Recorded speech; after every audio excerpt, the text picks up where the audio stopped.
Welcome to Let's Talk. Today we are talking to Cole, and we are going to speak about a trilogy of 3 books that are very dear to us. I hope you're going to enjoy this episode. Let's talk. Welcome. I am so happy and grateful that we are talking together about, for me, my purpose is to remember who I am, as to help others remember to do the same. And we both have a beautiful connection and love for 3 beautiful books that I want to ask you to please share on your purpose, your mission and vision, and maybe share a little on the 3 books and your experience with them. Okay. Yes, so the 3 books we are talking about. Oh, by the way, my name's Cole. And I've been doing these books we're going to be talking about for a very long time. And they're incredibly powerful and transformative. And how did we actually meet, Shemara? Do you remember? I think it was through the right use of will on the podcast that I heard from Barry. And then we connected through that. Okay. Yeah. Beautiful. So the 3 magic books we are talking about, one of them is Right Use of Will, which is quite unknown. Yeah. It's not a very popular little series, although I'm surprised how many people say, hey, I heard about it. So Right Use of Will is a set of 8 books. They are a channel material that helps us to connect to a part of us that only feels. The feelings that don't have words attached to them. The feelings that were not blessed by the mind yet. So we go into this what I call the Virgin Mary in us, the pure feminine, beautiful light, that without which the mind it's simply nuts and it cannot understand anything, even so it thinks it does. So that's on the Right Use of Will. The other book is called A Course of Love, and it's a beautiful continuation of the first book we're going to be talking about, which is A Course in Miracles. Also, well-known book, but vastly misunderstood. And why is it vastly misunderstood? Because at the beginning of A Course in Miracles, when people could not understand it, they begin to interpret it like they were used to interpret Bible or any other teachings. So it became like a discussion rather than what it's supposed to do. It's supposed to trigger you into your own light. It's supposed to take you somewhere where you can't take yourself on your own. So those are the 3 books we're going to bring in as a guide and a help and something that profoundly supports, which I personally call the ultimate trilogy. Beautiful. So let's begin with this. Tell me your experience with these 3 books. Well, beautifully explained. In a nutshell, for me, the Course in Miracles, it was knocking on my door for actually quite some time.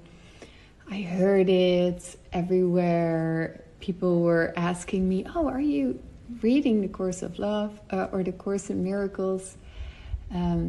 Because by the things that, my perspective, people thought that I was reading it. So I was so curious on this book. And then one day I listened to a podcast and there the book was mentioned, and then I had a meeting with someone and they told me, "Oh, you definitely need to read this book." So I ordered it straight away, and yeah, I remember when it came in the mail. It's a big book. It's like a Bible, right? It's a huge book, and I just flipped through it bit by bit, and I was like, oh, yeah, this is a lot to take in, where to start, and Mm-hmm. and I saw lesson number 1. Yeah. And I was like, okay, well, let's just start by lesson 1, and I'll move through each lesson every day. And in the meantime, I just read bits in the book and see how it goes. And for me, doing those lessons every day, and I also listened to podcasts that were connected to the lessons, yeah, it literally blew my mind. It was like making so many connections, like all the puzzle pieces came together on what I was, I was studying myself for many, many years through many different tools and practices, and here it was like magically coming together, and it was,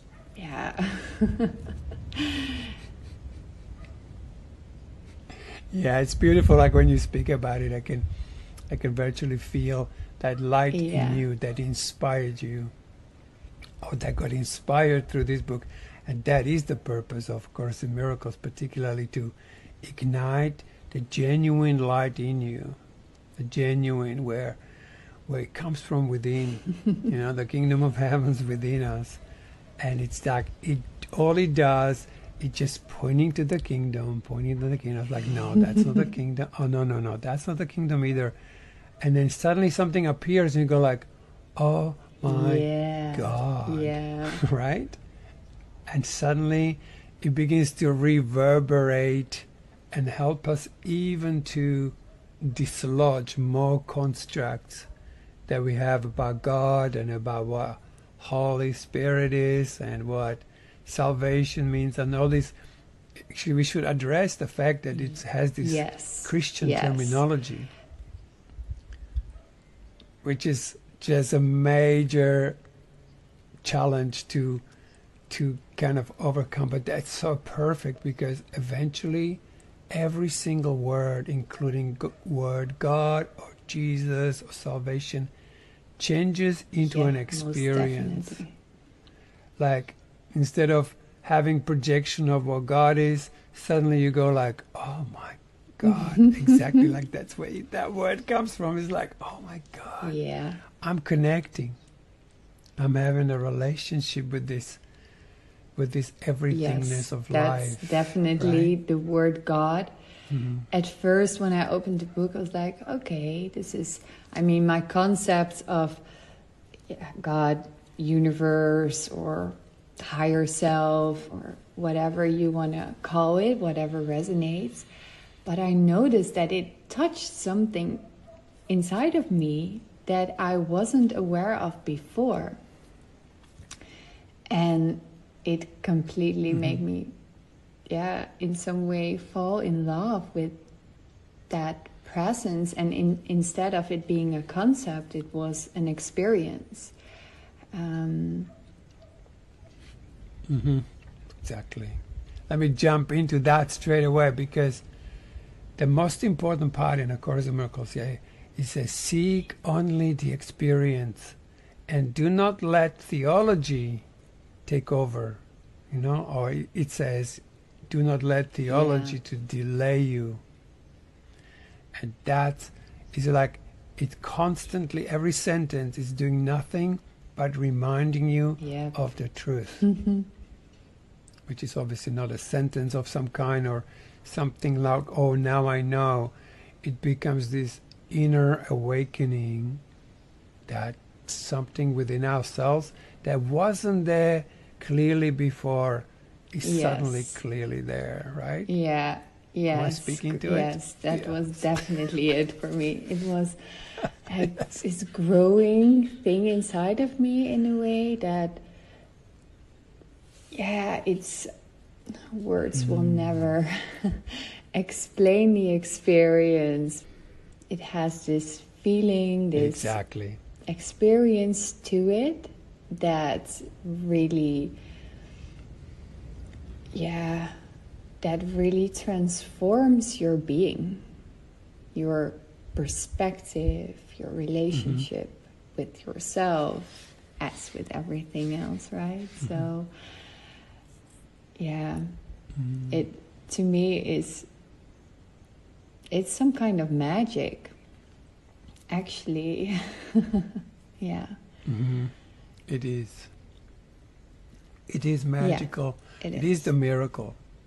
Like in this world, miracle is a very strange thing, you know. But the true miracle is a revelation where we awaken to who we truly are. And it's, you know, it's such a cliche thing, like, you know, who we really are. But you become you. Like you become so you, and you don't have to excuse it. Because something in you is just so alive. And so, and then comes this beautiful thing, and this is what I love, what happened when we begin to share, because we begin to feel each other having that experience. And that when it turns from like the special relationship into we both experience wholeness. We're both in this, we are both in the same place where the truth is, and like we can talk about it and talk about it and talk about it, and yet I'm sitting here, I can see you, and in the same time I don't see you with my eyes, although I do see you, but I see you also with my heart, but also see you with my feeling self, which is probably the main subject that we really want to address here. Because I see you with feelings.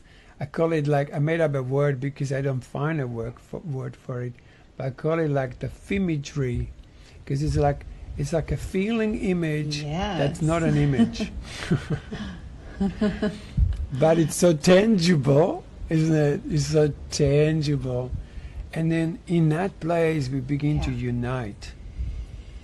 It comes like unity takes us into a place where the actual, it's like this exquisite intimacy, right? Like an amazing intimacy that we could be experiencing with everyone. Yeah. That makes truth between us, that one could almost weep when we feel each other in that place and feel this exquisite oneness that turns on this gladness. It just turns on this like, oh my God, I'm so relieved we meet here. It feels like a... Yeah? How is that from your perspective? Totally relate. It feels like this warm hug, like something you have been desiring, like for as long as you can remember. It's that thing, right? The thing that we have been looking for outside of us in so many different ways that you experience, and that is the miracle. It's like, oh wow. I can see me. I can see you. And there isn't a veil between it. It is in the pureness of it all. And that feels like this blend of a hug and a connection and a remembrance and this warm feeling inside that feels like, I mean, I don't know, but to me it feels like wholeness. Yes. I can help you with this one thing. What's the sound of that feeling? That's yes, that's the sound of the universe. It's yes, that's it. Could you feel the you have to go somewhere else to make a sound, and that's the beauty, how we can introduce now the right use of will. Because righteous soul is all about feeling this unity, feeling God, feeling the light, feeling that it is a loving light.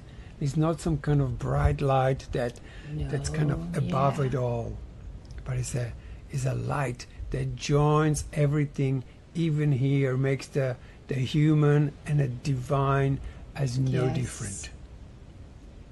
You know, it's not like, oh, I'm just living in this carcass and da-da-da. No, your real body, like the body of Christ could say, or body of light, or body of love, begins to reverberate in a different frequency, right?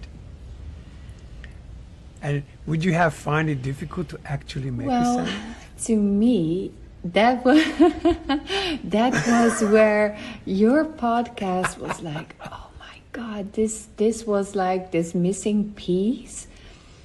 To me, the Course in Miracles, it is magic. It helps to see, to remember, and in some way feel. But I missed something in there that I was like, okay, well, yeah, now I know I don't know anything, right? But I know.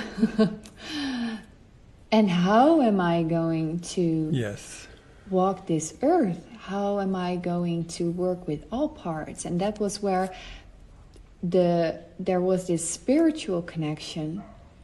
And actually way before, for me, there was this connection with my body, because I had the chronic illness, and that's where my healing journey actually started. So my connection with my body was maybe first awakening, if you can speak of it in that way. And then the Course in Miracles helped me, and all the other stuff, but the Course in Miracles brought it together, where it helped me to connect spiritually with that part. And then there was this, okay, well, I feel my body and I know these things, but there was still this missing part, right? And where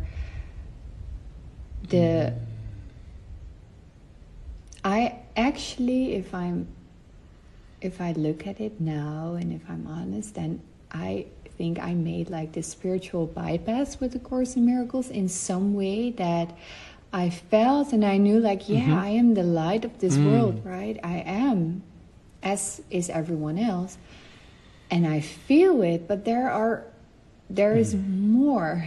There is more, and I cannot put my finger on it, but I know there is more to it. And when I heard your podcast with Barry on the right use of will, that was for me like the connection, like, oh yeah, that is the part that I was bypassing in some way. I mean, I worked with feeling and with feeling my body, only the connection between my mind and the feelings, my relationship with my mind towards my feelings, I noticed were not very loving, actually. Yes. Oh my God, now we begin to really look at the nitty-gritty of it. Yes, because it's the mind's relationship to feelings. And eventually, you will actually get to a point, if you haven't already, that the mind training is actually something that, because it's about forgiveness. But true forgiveness is not you forgiving something outside you. You're forgiving what the outside triggered in you. So every forgivee out there that we're trying to forgive, is we're only trying to forgive them because they're triggering something in us we don't want to feel. And our relationship to that feeling is not very loving. And that's the only thing that needs healing, because when we heal that feeling that they're bringing in us, they will no longer have that function and will either unite with us or will vanish. Like my real forgiveness happened where where I didn't have to do anything, just change my mind, connect it to what they were triggering in me, finding where is it in me, uniting in the oneness of, the at-one-ment is really like your mind and your feeling becomes one. That's when they use the capital T, capital letters for expression, like thought. Thought connected to feeling is divine because it's a thought of wholeness. Yeah. Right. so juicy. And then once that we become one with that feeling no longer needs to magnetize a world to reflect to us. And in that sense, the world begins to vanish. It begins to vanish as a dividing or dangerous world, because we realize it was us who was magnetizing to ourselves those kind of scenarios. So for me, right use of will, so with Course of Love, I had like a mind training and a mind sort of awakening. And I'm not talking about some enlightenment. I'm talking about just a mind awakened. But it was so total that I thought, wow, this must be the thing everyone is raving about and chasing. And for a moment I thought that was so, but it wasn't. Because then with right use of will, the will awakened. Suddenly my feelings, from being feelings from history, they become the feelings of now birthing brand newness, the real creation. So suddenly, deep down in my belly, in my gut, even in my feet, it was so visceral. It was so. It's like my bone marrow began to vibrate as light. It was just like the physicality began to dislodge its firm grip on itself, and suddenly the body became fluid. And became liquid and became golden, and I was like, now what is this thing? And then we heard this like a voice of the mother. She doesn't give speeches. She's like this exquisite ooze. Yeah, you can feel it. I can see it in your face. So it's like our conversation is so beautiful because we are so feeling each other. Like whatever you're saying, I go, yes.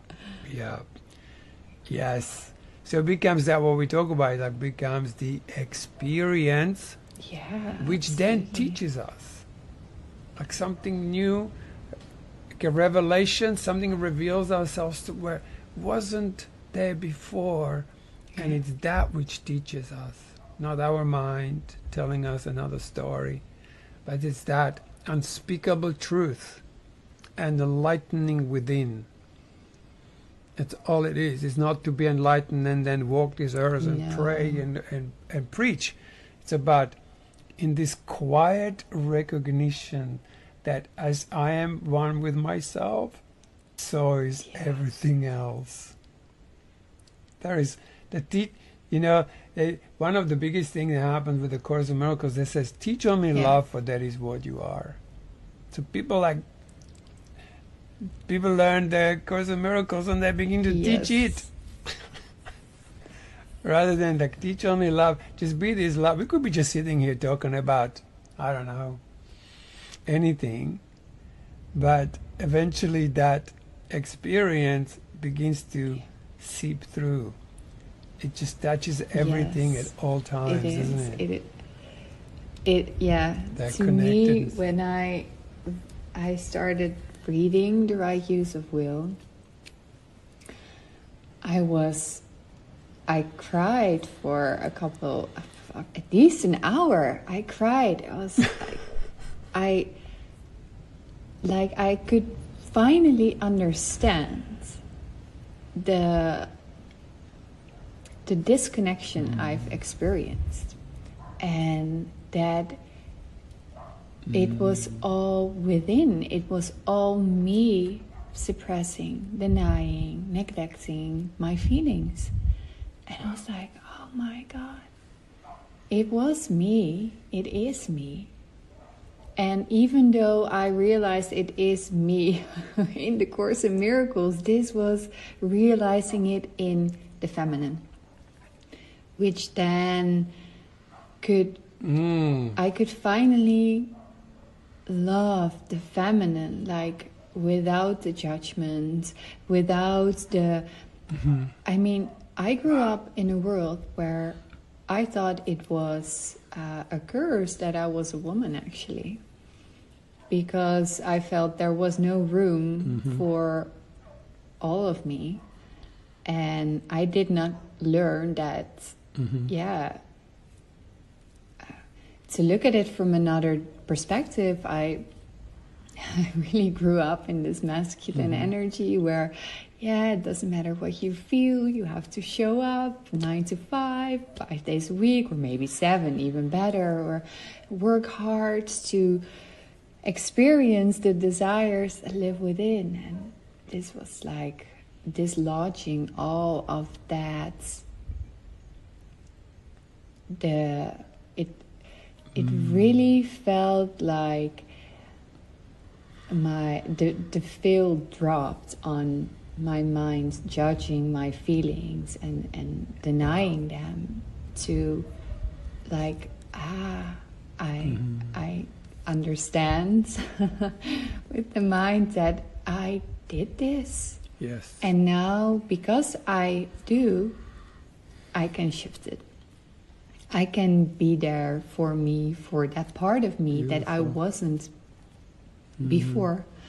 I can now hold myself and carry myself through accepting all of what is here, and there is so much to beautiful to connect to. Yes, and that is, without the feminine, the real masculine doesn't really exist. That feminine, we have a patriarchal world that's punitive, rejecting, controlling, and everything. So for me, the feminine is the awakener, even in men. Like, it was only when I accepted all my feelings that the mother within, or the pure feminine within me, ignited. But it was interesting because for me as a man, it awakened my mind to a different presence. It was almost like the Kali kind of thing. It's just like, you just cut my old head off.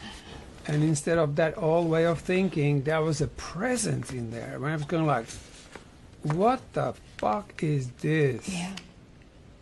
Right? Like, this is something else. Right? So she awakened that. And then when that mind became present, there was the birth of the heart. Yeah. And then comes the Course of Love, where it goes like, okay, so now that your heart is awake, let's begin to work with that too. Because one thing like, well, once the heart is awake, then it's all good and we know. And no, you don't.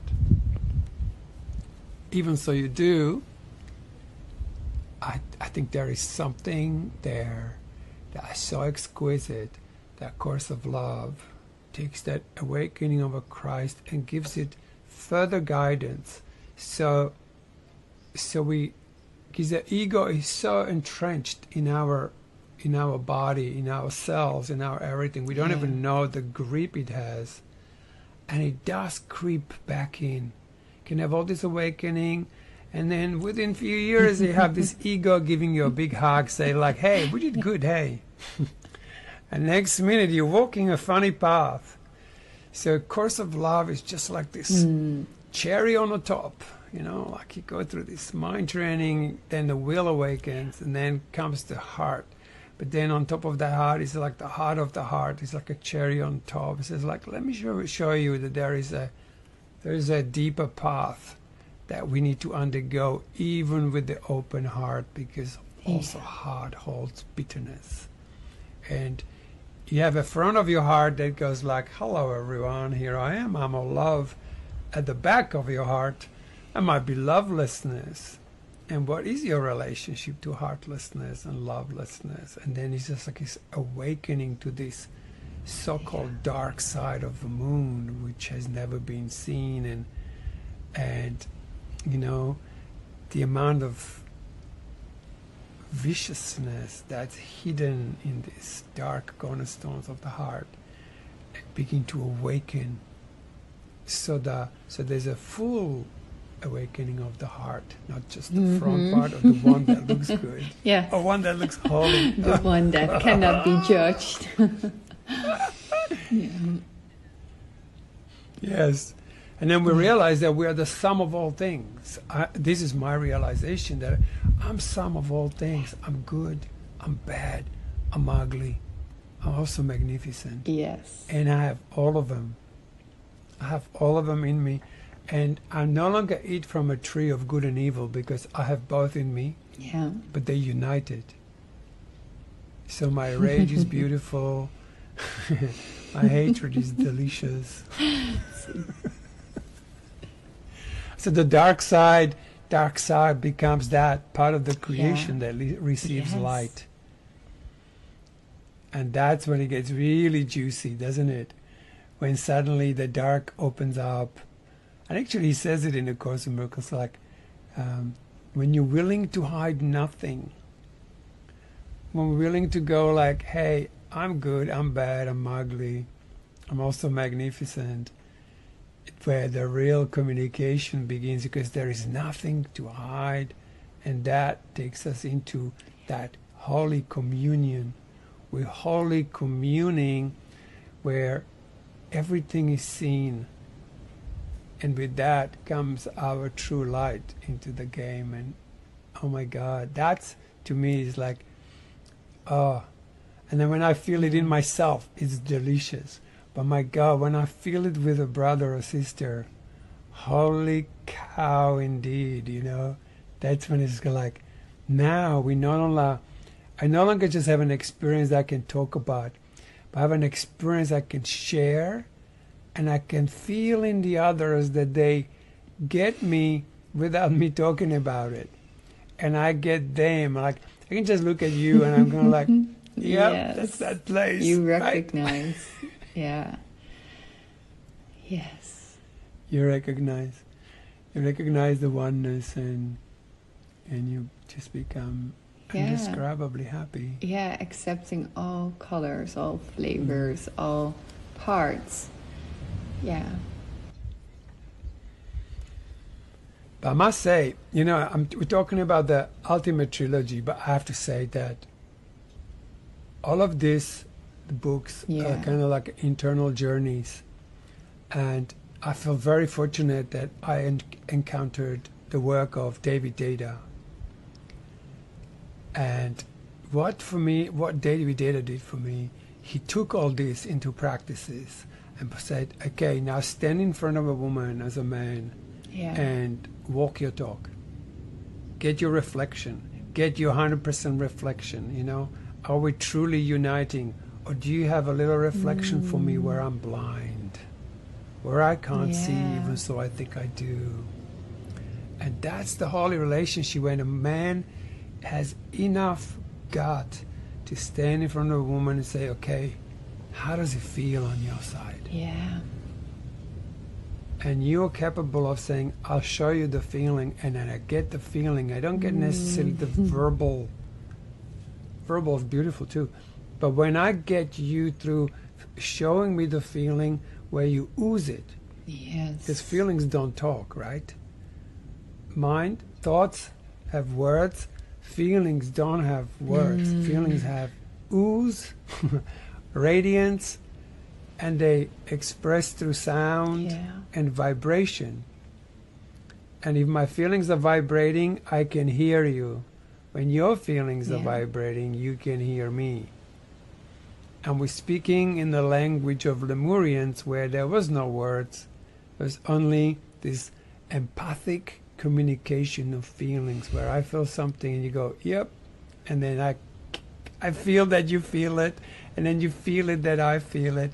And now the communication begins, which is bouncing from one another and reflecting each other's beauty or the is profound understandings. And oh my God, stop me from talking.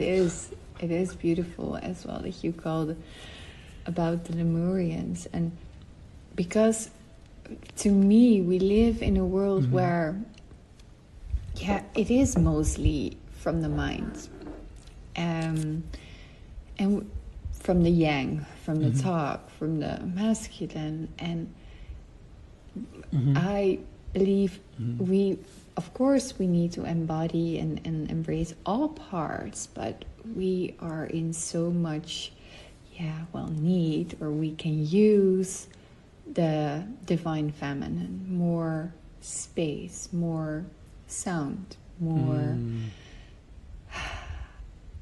not talking per se, right? So that we can create the space for ourselves to feel and to communicate from that connection, instead of the need to fill the gap, to fill the hole with words or with doing things, keep on doing, instead of just take the space, take the feminine energy and sit with it and tune in and build the relationship with that part and all parts. But for me, creating a safe space for the feminine to be remembered,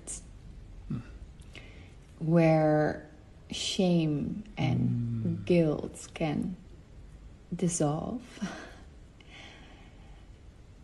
I don't know if that is the right word, but it loosens the grip, since those feelings are, well, as we know, no true feelings. They're the layers of the ego, the grip, the control. I believe that is so vital for where we are at right now, to move from a lot of people awakening in the mind, I believe. And now it's about time to move down. Yes, and it's such an important part, and it does appear, the upper awakening does appear so complete, and there's nothing else to do, and it's all done, and da. And I was in that illusion for many years, but I could not help to see a reality that wasn't aligning with the full awakening. It's like, if I'm having this full awakening, how come I'm still seeing what I'm seeing? And that's where Course of Love comes in, with this very juicy thing. Already in a prelude, he begins to address this. Let me see if I can find it. No. Do you mind if I read from A Course of Love something? I'm rereading the book again. There is a real... Yes. Are you?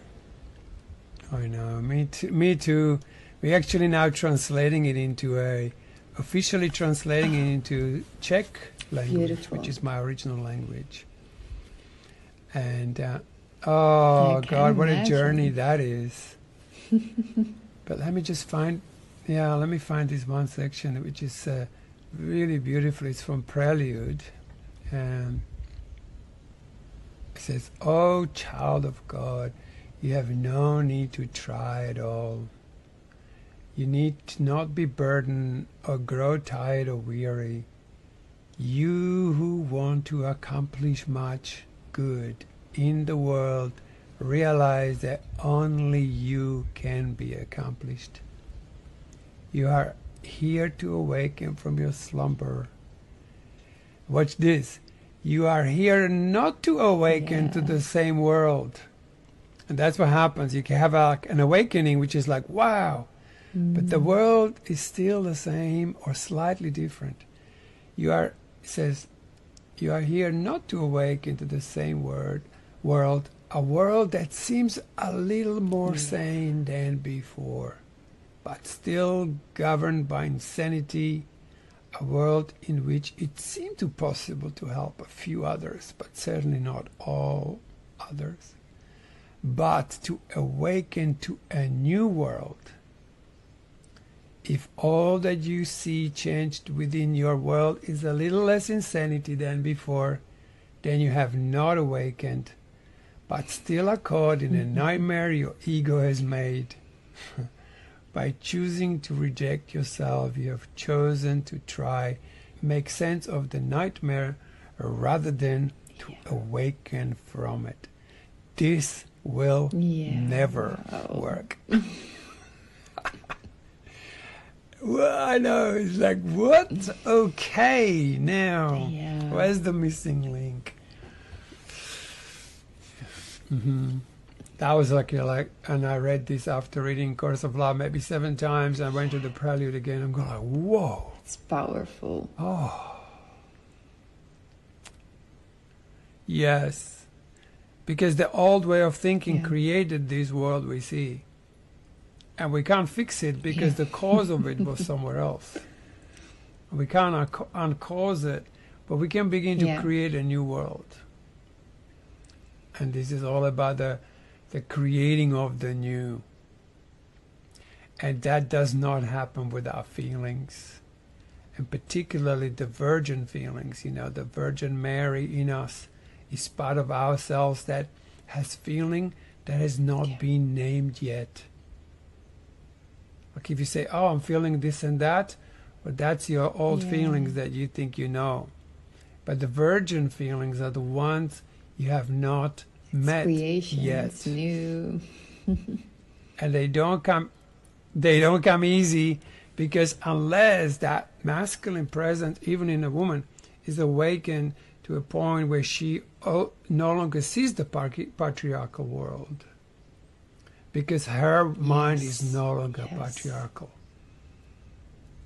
And if you see patriarchal world out there, you're seeing it and you're searching for it. Let me find those then that I can then attack. It's like, yeah, that's them. No, you will search for them, and what you search you will find. So comes a time where my divine feminine has dispelled it's almost like when I look at my own mother, all I see is divinity. When I look at my own father, all I see is exquisite presence. Not the little karma drama that he had to play out for me, but I see his essence of being, who he was. I see my mother as whole, as holy, right? And so it means my feminine is divine. My feminine awakens my masculine divine. And those two, when they marry, they birth a child called Christ. Yeah. And that is the second coming of Christ. And then it becomes a baby. It's just a little baby that was born out of very little. It didn't need a nice house. It didn't need a good car. Just births very simply in a stable. And then mother has to sustain it, which is our feelings have to nurture it and support it and embrace it and cradle it, because it is a baby. But also our mind has to protect it from insane thinking of the ego mind. So instead of having the Herod running your head, just from Bible, that character, right? Your divine love, your divine presence holds the guidance, which is not of this world. Just like Jesus said, like, hey guys, my kingdom is not of this world. Yeah, let's nail him. It's like, let's see what his kingdom is. Like, it doesn't work that way. Like, the kingdom of heaven is not of this world, because its causality is different. So there's like a whole massive undoing in this kind of, still a story, but it's a true story. It's a true story of second coming of Christ, which is who? You. Yeah, come as a Christess. to get out of that, to get out of that patriarchal, sort of Christian mumbo jumbo, unspeakable madness, into the genuine, where you meet your own Christ within through your pure feminine essence, which is feeling. And for me, this is unconditional self-love. This is, it's a journey. It's what you said, the cradling, and to really be present when the feelings come, and not only when you sit in meditation, right? It's out there when you are walking the street, when you are doing the when you are walking this earth. This is where Course in Miracles is so superior, and I hate using that word, but it's so superior because it teaches you to be constantly in this presence. God goes with me wherever I go. That love presence, that absolute thing goes with you wherever you go. Every single lesson teaches you to be in a high state of meditation wherever you find yourself. So there's no like special time when I sit and now I have light as far as nobody's snoring next to me. When no one is annoying me, I'm good. I'm the light of this world. Yeah. Yes, Yeah, or you sit on top of the mountain and you come to the village and go like, oh, these guys are so unawake. These people. It's like, hello, who is seeing what? Right. So that's the beauty of that. But I must say that I just want to bring that back, that the work of David Data, do you know that work? I don't, no. Oh my God. Oh, I gotta send you some stuff. This is exquisite. So what David Data did, it's like his books are brilliant, you will see. He's like an amazing writer. It's profound presence, what he has to offer. Because he brings it here. He brings it, okay, face each other. Hello. And then so I remember doing this workshop or just an evening, and some woman standing in front of me, and I'm going, well, how present am I? And I already had a bit of light experiences, and I thought, I was walking on the water. And it's like, so out of 10, how present do I feel to you? And she goes, well, 3. 3. There's a bit of a hit in my little existence. Like, what do you mean? Can't you see the light? And she was really good. I didn't say that, but she went like, you have a lot of light in your head and upper areas, but I can't really feel it in your body. I can't really feel it deep down. I'm going like, why? I wouldn't even know what that means. And I said like, well, you got to have to take this breath. And I said, well, I don't even know how to take a breath like you're talking about. But she took a breath. So this is the feminine reflection. Because she knows way more. So you know way more about presence than you know about openness. I guarantee you. Because you can't see your openness. I can. I can't see my presence, but you can. And this is where you're valuable for each other. This is where the true value of a masculine and feminine. Because I could take you places you've never been. And you can bring me a presence I did not know existed. And I don't mean like, I could say, okay, I've done this now for 20 years about presence. And I'm thinking like, yeah, I can be really present.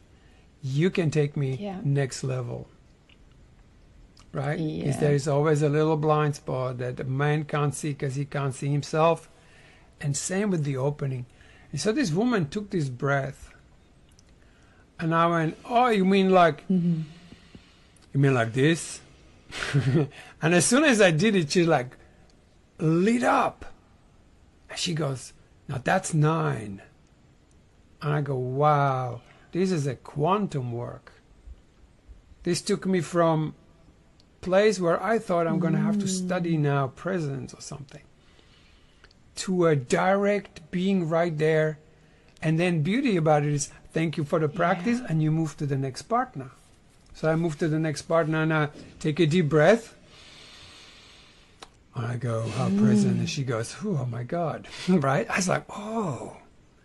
And then, like, it stayed. It's like, aha. And then each woman added just a tiny little bit more of something that I could not see. Yeah. And it was very beautiful. This work, for me, that completes the trilogy. It's still a trilogy, but it brings it directly into your relationship, particularly your relationship with your intimate partner, if you have one. Yeah. And your kids will reflect it, because your kids are the Christ. They're your heart outside you. They're the physical manifestation of your heart. Oh my God. Oh, you're in for something profound. I found that work did integrate. When you share on this, I'm like, wow, because the thing that I was, missing, or I felt there is still a hole somewhere with all of this, was like, okay, how am I going to practice this in the 3D? Like, instead of it being like feelings and all of this. And I mean, I practice with my feelings the 8 steps, and that's all amazing, and that's gold. Only to do it in relationship, that is where we can truly experience ourselves, right? It is in communion, in relationship, that we see our blind spots, where we see all of us. Please share. I look forward to dive into it. Actually, we could even throw in a little practice for couples. Can even happen without no couple, when people can really want to find their true masculine, like their divine masculine and their divine feminine. I found this, like you know how we have the 8 steps to how to unite with your own feelings. These are like 4 little things where you can do, and I know this sounds a bit corny, like 4 steps to whatever, but they're so powerful, because like you said, the most important thing in a relationship is safety. And you can't really show what's there unless you feel safe. So first step is always like, how can we establish safety together? And it's this simple. It's like, how safe do you feel with me right now as I am out of 10? Yeah. Yeah, like an 8.5. Like I really feel safe. Yeah. Beautiful. And I need it. Like the lower number, the better for a man. The man who's awake, give me the lowest number so you can help me to see what I can't see. So my first question straight away goes like, what is the first thing I could do for you to feel safer?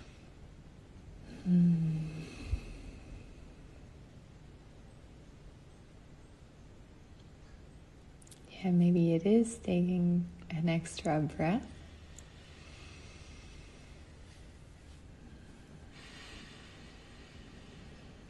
So good, because I was just holding my breath just then.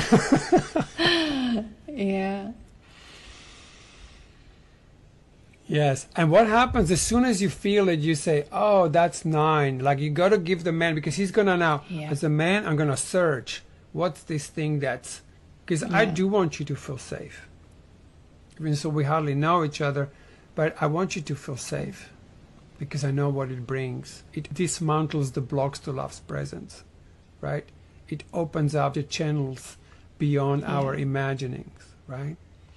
So I do anything, right? So as soon as you feel the difference, you got to say there. Yeah. Otherwise, I'm searching and searching and searching. What is it? What kind of breath is it, right? And when you say that one, you know, and you go like, aha. And then you say, that's 9, for example. Yes. And sometimes you get to a point where it's just 9 and it doesn't move. It's like, oh, there is nothing else. And then I ask another question, and that one would be, is there anything you can do or change to feel safer with me? Beautiful. Yes. It was very beautiful. Because then you see where you're holding something, right? And as soon as you see it, you go like, ah. And suddenly you go like, oh my God, this is 10. Yes, exactly. That kind of breath comes in. And suddenly there is a different level of uniting. There's a different flow. Can you feel it? Yes. And so we build each other to 10, then we'll do the other way around. Like you go, Cole, how safe do you feel with me? And what is the first thing I could do to feel for you to feel safer, right? And we build this. We keep going until this 10-10. There's a 10-10. There is like all your chakras go vroom, and they open and they beam, and we can read each other. And we haven't even started yet.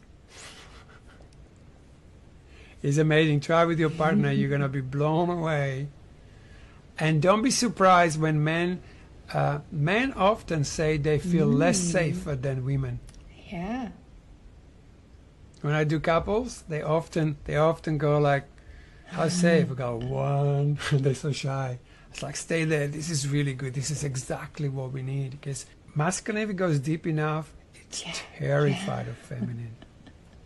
Ever since Miss Mommy times, terrified. When Mom gives you this emotional look, you're like, okay, Mommy, I'll behave.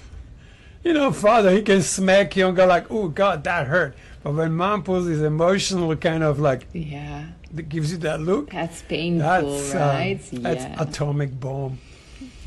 It's very painful and it can actually cause impotency in men already from the mother.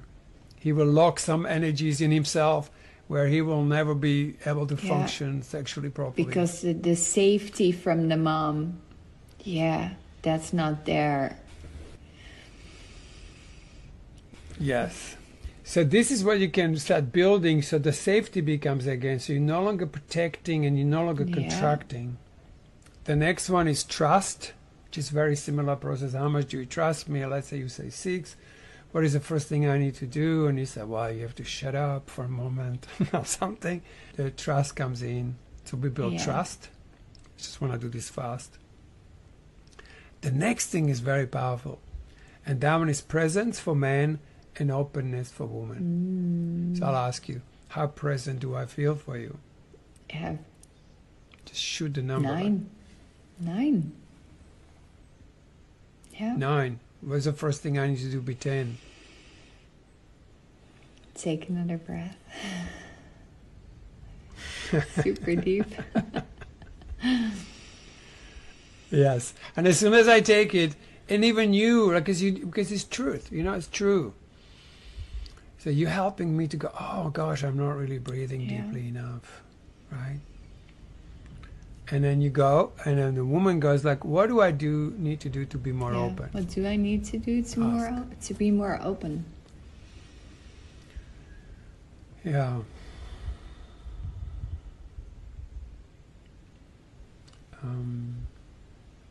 Let go of everything you think you know. Yeah. Right? And as soon as you do it, it's like, Or it could be few things. Usually it's about holding. Like sometimes I use my body as a barometer and go like, when I feel tension, I will go, ooh, maybe relax your upper legs a bit more. And you go like, oh, I didn't know I was holding there, right? So it's usually about body being tight and physical tension. And kind of protected in some way. The funny thing is because of the light, I'm like leaning forward. And I feel like to really be open, I need to like like lean into my body and be completely open, but then Yes. it's completely dark. Yes. Yeah. Yes.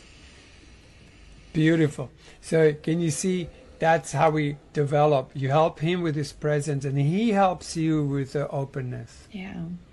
And then the only thing that comes next is sharing gifts. It's like now that I'm present, you say, I'm receiving the gift of your... Well, What would you say? to me, the fact that you're present, the fact that you are checking in with the safety and reflects my openness, that is a huge gift in and of itself. Beautiful. Yeah. Beautiful. And then you say it like this. I know it's a formula, but it works powerfully because feminine is to express through feelings. So you say, I'm receiving the gift of your presence, and it makes me feel... Yeah. Yeah. That's it. See, now you're oozing a feeling at me. And even so, you are 15,000 kilometers away from me, wherever you find yourself, roughly.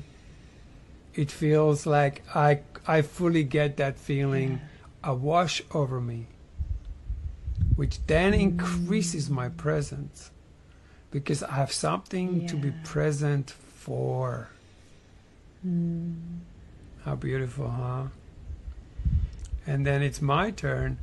I receive a gift of your innate capacity to reflect feelings to me. And a man doesn't say makes me feel. Man usually says it makes me want to. Yeah. So it makes me want to be even more present. It makes me want to offer the gift of masculine presence that's so missing on this globe. It's the action part. Yeah. Yeah, and then you say, yes, it's the action. And then how does that make you feel what I said? And you say, oh, and now I'm receiving the gift of your... receiving the gift of the wholeness. And it makes me feel... And it makes me feel...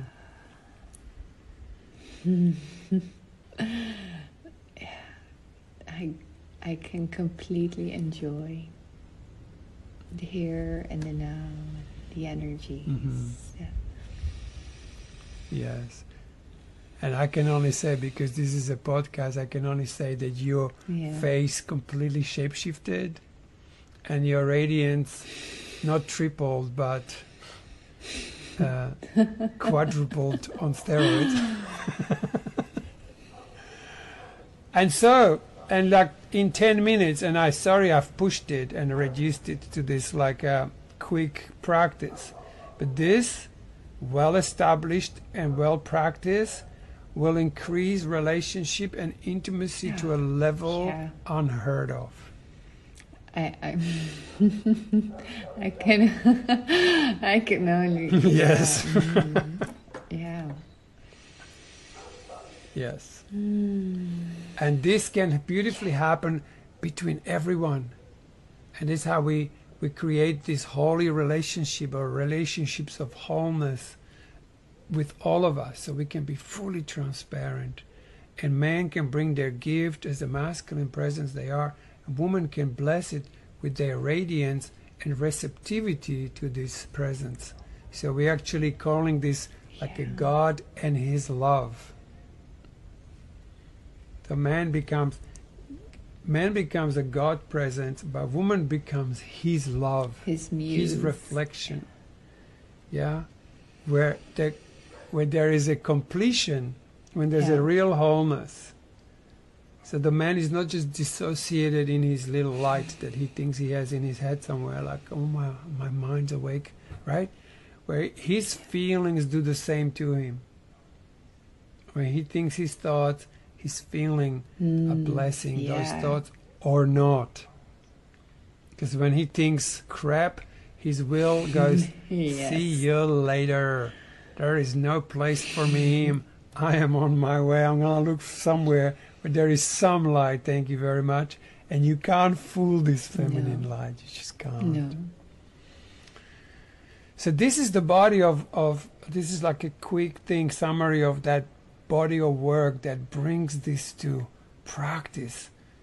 When it becomes tangible. Where it's no longer this little dude sitting in his light and people are like creeping around him trying to suck on it.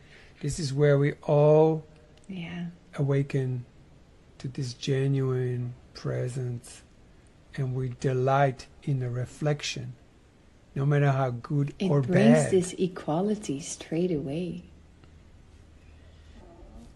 Absolutely. And now we are really talking, because if there is no an absolute equality, we're just very much beginning in the beginning of evolution. Wow, I cannot wait to start working with this. Wow. Yes. Yeah, it's definitely beautiful. So, I don't know, we're going for almost an hour. I was so just maybe about to say we can go on for hours with this. We could, and we could make it a series. We could make a series. We could do A Course in Miracles like in its totality, and then we can go do a Righteous Will and give it a real value for what it has to offer. And then we could do one on A Course of Love, and then we can even deepen this other work. Amazing. It feels amazing. Yeah. To me, it's about sharing this from in relationship, right? Not from a place of, oh, look what I found out and I need to share it. It's truly in this relationship, and I would love that. Okay, but maybe we'll see how we go. We put this one together, and then we'll see what happens next. Thank you so much, Cole. Thank you for your time and your presence and the wisdom and everything you shared. And thank you equally. Equally, absolutely equally. Yes. Because without that equality... there's no wholeness.